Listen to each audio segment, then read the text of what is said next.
So hello dear student, কেমন আছো? I hope প্রত্যেকে শুধু ভালো না, ভীষণ ভালো আছো। স্ক্রিনের উপর একটা কোশ্চেন দেখা যাচ্ছে, তাই না? এই প্রশ্নটা কি হয়েছে? প্রশ্নটা এসএসসি সিজিএল 2022 সালের থার্ড শিফটে আসছিল।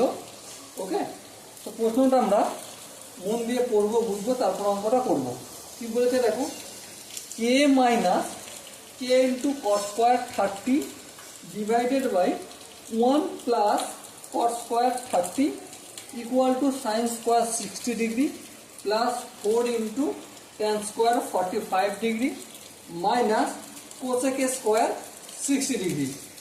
Then the value of k এর ভ্যালু নির্ণয় করতে হবে কারেক্ট টু 2 decimal place, মানে বুঝতে পারছি যে দশমিকের 2 ঘর পর্যন্ত যেতে বলছে। ওকে, তাহলে করতে শুরু করি। K minus K into cot square 30 degree, okay, divided by কি আছে 1 plus cot square 30 degree equal to কি আছে sin square 60 ডিগ্রি, তারপর কি আছে প্লাস 4 tan square 45 ডিগ্রি, তারপর আছে মাইনাস cosec স্কোয়ার 60 ডিগ্রি। ওকে, চলো ক্যালকুলেশনটা করতে শুরু করি। দেখো কে যেমন আছে লিখলাম মাইনাস কে ইন্টু কট 30-র মান কত?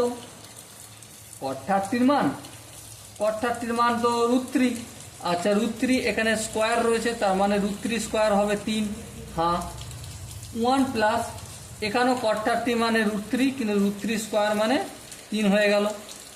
সাইন স্কোয়ার 60 ডিগ্রির মান কত? √3/2, তাহলে স্কোয়ার আছে মানে 3/4 হবে, plus 4 into tan square 45, tan 45-এর মান 1 স্কোয়ার মানে 1, মানে প্লাস 4 হবে, মাইনাস কোসেক স্কোয়ার 60, সাইন 60-র মান হচ্ছে √3/2, তাহলে এটা কি হয়ে যাবে 2/√3, কিন্তু স্কোয়ার আছে তাহলে 4/3 হয়ে যাবে। ওকে, আশা করি এখানটা প্রত্যেকে বোঝা গেছে। চলো এর পরের স্টেপটা দেখো, কে আর এটা মাইনাস 3k, তাহলে কি হবে মাইনাস 2k হবে, 1 আর 3 এখানটা 4 হয়ে যাবে, ইকুয়াল টু এই 4 নিচে কিছু না মানে 1 আছে, 4 1 3 লসাগু কি হবে 12 হবে। বেশ, 12কে 4 দিয়ে ভাগ করলে কত হয়? 12কে 4 দিয়ে ভাগ করলে 3 হয়, 3কে 3 দিয়ে গুণ করলে 9, প্লাস 12কে 1 দিয়ে ভাগ করলে 12, 12কে 4 দিয়ে গুণ করলে 4 12 48, মাইনাস 3কে 12কে 3 দিয়ে ভাগ করলে 4, 4কে 4 দিয়ে গুণ করলে 16। আশা করি আই হোপ প্রত্যেকে এখানটা বুঝতে পেরেছো। এবার দেখে একটু ছোটো করে ক্যালকুলেশনটা করে নিই। নিচে 12, 48 থেকে 16 বাদ দিলে 32, 32-এর সঙ্গে আবার 9 যোগ করলে কত হয় 32 আর 10-এ 42, থেকে 1 কম 41 হয়। বেশ, এবার ধ্যান দিয়ে লক্ষ্য করো, এখানটা 2 2 4, তাহলে মাইনাস কে বাই 2 আছে, 2টা অপোজিট দিকে গেলে গুণ হয়ে যাবে। হ্যাঁ, এই 2 1 কে 2, আর এটা কি হবে 6 2 12, তাহলে কি পেলাম 41/6। এবারে 41/6 যদি হয়, এরপর কি করব, ভগ্নাংশ পয়েন্টে যেতে হবে, তাই না?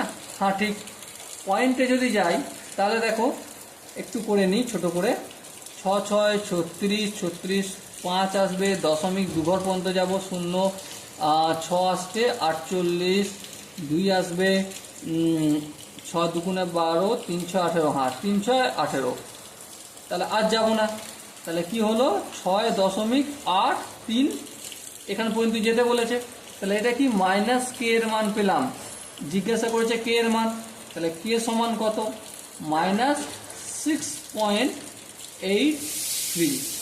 ওকে, so dear student, I hope এই কোশ্চেনের কনসেপ্টটা টোটালি বোঝা গেছে। যদি কোনো জায়গায় বুঝতে অসুবিধা থাকে, ডাউট থাকে বা কনফিউশন থাকে, তার জন্য তো কমেন্ট বক্স খোলা রইল। তো দেখা হচ্ছে কমেন্ট বক্সে, ততক্ষণ পর্যন্ত ভালো থেকো, সুস্থ থাকো এবং জয় হিন্দ।